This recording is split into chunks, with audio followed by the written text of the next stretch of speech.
Hello दोस्तों, एक बार फिर से स्वागत है आप सभी लोगों का मेरे इस यूट्यूब चैनल में। लास्ट वीडियो में हमने देखा था कि हम कैसे पाइथन में कोई भी वेरिएबल बनाते हैं और कैसे कोई भी वैल्यू उस वेरिएबल को असाइन करते हैं। तो आज के इस वीडियो में हम देखेंगे कि पाइथन में कौन-कौन से ऑपरेटर्स हैं और इनका यूज़ हम कैसे करते हैं। तो चलिए शुरू करते हैं इस वीडियो को। तो जैसा कि आप देख सकते हैं स्क्रीन पे कि पाइथन में टोटल 7 प्रकार के ऑपरेटर्स होते हैं। पहला है arithmetic operators, assignment operators, comparison operator, logical operator, identity operator, membership operator और बिटवाइज़ ऑपरेटर। तो यहाँ पे जो सबसे पहला ऑपरेटर है वो है अरिथमेटिक ऑपरेटर। तो अरिथमेटिक ऑपरेटर में हम यूज करते हैं सबसे पहले मल्टीप्लिकेशन ऑपरेटर का, एडिशन ऑपरेटर का, सब्सट्रैक्शन ऑपरेटर का और उसके बाद float division operator, integer division operator और मॉडुलो ऑपरेटर। मल्टीप्लिकेशन के लिए हम यूज करते हैं एस्टेरिस्क का, एडिशन के लिए प्लस का, सब्ट्रैक्शन के लिए माइनस का, फ्लोट डिवीजन के लिए स्लैश का, इंटीजर डिवीजन के लिए डबल स्लैश का और मॉडुलो ऑपरेटर के लिए परसेंटेज सिंबल का।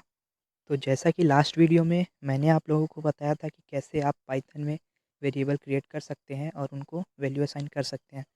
तो आज के इस वीडियो में हमने 2 वेरिएबल बनाए हैं, ए और बी नाम का। दोनों जो है वो इंटीजर टाइप की वैल्यू स्टोर कर रखे हैं। तो सबसे पहले हम मल्टीप्लिकेशन इस पे परफॉर्म करेंगे, तो उसके लिए हम क्या लिखेंगे ए स्ट्रिक्स बी, जो कि इनका मल्टीप्लाई करके 20 वैल्यू रिटर्न करेगा या फिर आउटपुट पे प्रिंट करेगा। ठीक है। फिर उसके बाद जो दूसरा है वो है एडिशन ऑपरेटर। तो एडिशन ऑपरेटर क्या करेगा कि दोनों वैल्यूज को सम करके रिटर्न करेगा। फिर उसके बाद हमने तीसरा लिया है सब्ट्रैक्शन ऑपरेटर।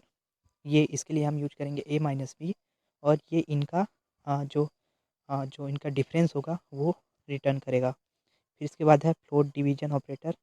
तो फ्लोट डिवीजन ऑपरेटर क्या करेगा कि जब हम ए को डिवाइड करेंगे बी से, तो जो भी वैल्यू आएगी उसको वो फ्लोट में प्रिंट करेगा।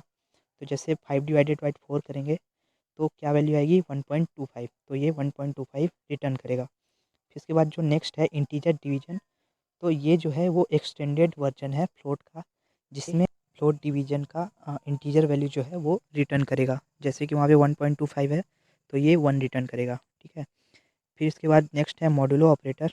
तो मॉडुलो ऑपरेटर क्या करेगा कि ये रिमाइंडर देगा। अब हम देखते हैं असाइनमेंट ऑपरेटर। तो इसको आपने पिछले वीडियो में भी देखा होगा। यहाँ पे इक्वल है, प्लस इक्वल है, माइनस इक्वल है और इनटू इक्वल है। तो सबसे पहले हम सपोज कीजिए कि वैल्यू लेते हैं x इज इक्वल टू 10, मतलब x के अंदर जो वैल्यू है वो 10 असाइन हो जाएगी। ये हमने पिछले वीडियो में किया भी था। और अभी अगर हम लिखते हैं x प्लस इक्वल टू 5, तो इसका मतलब क्या होता है? इसका मतलब होता है कि x is equal to x plus 5। यदि आपने इससे पहले कोई भी प्रोग्रामिंग लैंग्वेज पढ़ी होगी तो आपको पता होगा कि हम ऐसा कर सकते हैं। फिर इसके बाद दूसरा है x माइनस इक्वल 5। तो इसका क्या मतलब हुआ? इसका मतलब हुआ x is equal to x minus 5। इसी तरीके से आप ये यूज कर सकते हैं मल्टीप्लाई के लिए भी। तो यहाँ पे हमने लिखा है x इंटू इक्वल 5, तो इसका मतलब होगा x is equals to X into 5। और हम इसका यूज कर सकते हैं डिवाइड करने के लिए भी। तो आप चाहे तो इसको प्रैक्टिस करके भी देख सकते हैं डिवाइड के लिए, वो मैं अभी आपके ऊपर छोड़ देता हूँ। तो इसके बाद जो नेक्स्ट है वो है हमारा कंपैरिजन ऑपरेटर। तो कंपैरिजन ऑपरेटर जो यूज होता है वो होता है कंपेयर करने के लिए। तो यहाँ पे आप देख सकते हैं सबसे पहले हमने 2 वेरिएबल बनाए हैं ए और बी, और उनको वैल्यू असाइन किया है 5 और 6। तो यहाँ पे जो सबसे पहली चीज़ है वो है A is greater than B. तो आप देख सकते हैं कि 5 जो है वो 6 से ग्रेटर नहीं है, तो ये क्या वैल्यू रिटर्न करेगा? ये रिटर्न करेगा फॉल्स। फिर उसके बाद जो है A is less than B, तो ये क्या रिटर्न करेगा? ट्रू, क्योंकि जो 6 है वो 5 से बड़ा होता है। फिर जो तीसरी चीज़ है यहाँ पे, ए इज़ ग्रेटर देन और इक्वल टू बी। तो 5 जो है वो 6 से बड़ा है या फिर बराबर है। तो हम जानते हैं कि ये गलत है, क्योंकि 5 जो है वो 6 से बड़ा नहीं होता है। और जो लास्ट चीज़ है यहाँ पे वो है ए इज़ लेस देन और इक्वल टू बी। तो यहाँ पे हम जानते हैं कि जो 6 है वो 5 से बड़ा होता है। तो अभी हमारा जो नेक्स्ट ऑपरेटर है वो है लॉजिकल ऑपरेटर। तो यदि आपने इससे पहले बूलियन अलजेब्रा पढ़ा है तो आपको पता होगा कि 3 प्रकार के लॉजिकल ऑपरेटर जो होते हैं वो मेन होते हैं। पहला एंड, दूसरा और तीसरा नॉट। तो ये बात आपको पता होगा कि ट्रू और फॉल्स का जो एंड ऑपरेशन होता है वो हमेशा फॉल्स रिटर्न करता है। ठीक उसी तरीके से ट्रू और फॉल्स का जो और ऑपरेशन होता है वो हमेशा ट्रू रिटर्न करता है, और जो नॉट ट्रू होता है वो फॉल्स होता है। तो इस तरीके से आप लॉजिकल ऑपरेशन पाइथन में परफॉर्म कर सकते हैं। तो अभी हमारा जो नेक्स्ट ऑपरेटर है वो है आइडेंटिटी ऑपरेटर। इसमें जो होता है वो होता है इज और इज नॉट।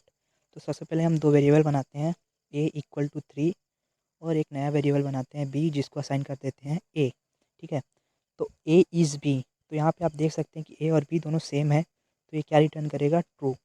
और दूसरा है b इज़ नॉट a, तो यहाँ पे आप जान सकते हैं कि ये गलत है, आपको भी पता है ये। तो ये क्या रिटर्न करेगा, ये रिटर्न करेगा फॉल्स, क्योंकि ए और बी दोनों ही सेम है, तो इस वजह से ये रिटर्न करेगा फॉल्स। नेक्स्ट है हमारा मेंबरशिप ऑपरेटर। तो इसमें हम यूज करते हैं इनका। तो ये क्या बताता है कि कोई वैल्यू जो है वो किसी ग्रुप का मेंबर है या नहीं। तो यहाँ पे हमने सबसे पहले एक स्ट्रिंग लिया है मेंबर नाम का, और वहाँ पे हम क्या प्रिंट करा रहे हैं कि प्रिंट जो एम है वो स्ट्रिंग का मेंबर है या नहीं। तो यहाँ पे हम जानते हैं कि एम जो है वो मेंबर में आता है, तो ये क्या रिटर्न करेगा, ये रिटर्न करेगा ट्रू। और जो दूसरा है के, तो हम जानते हैं कि मेंबर जो वर्ड है उसमें के नहीं आता है, तो ये क्या रिटर्न करेगा, ये रिटर्न करेगा फॉल्स। अभी जो हमारा लास्ट ऑपरेटर है वो है बिट वाइज ऑपरेटर। ये क्या करता है, ये बिट वाइज ऑपरेशन परफॉर्म करता है किन्हीं भी दो वेरिएबल पे, और उनका जो रिजल्ट आता है वो रिटर्न करता है। तो यहाँ पे हमने दो वेरिएबल बनाए हैं, ए और बी, और ए को वैल्यू असाइन किया है 0 और बी को असाइन किया है 3।